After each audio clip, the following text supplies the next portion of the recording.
Over the last several years, Dan has made his pro bono work with Lawyers Without Borders an important part of what he does with his discretionary time.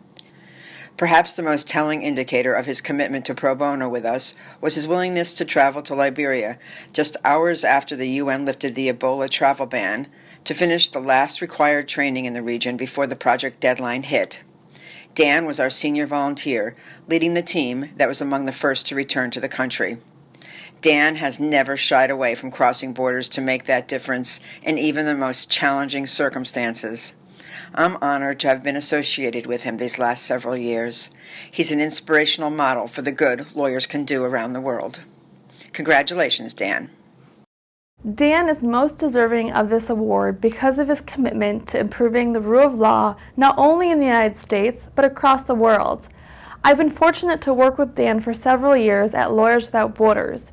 He has traveled to Kenya, Liberia, and several other countries, aiming to provide training of prosecutors, magistrates, judges, and law enforcement on much-needed materials in trial advocacy.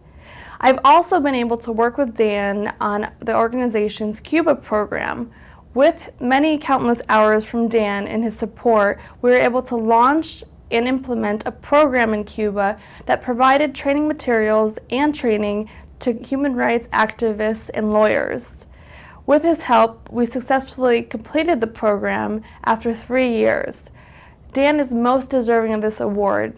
He is so committed to the public sector and improving the situation of marginalized groups. I support him 100%.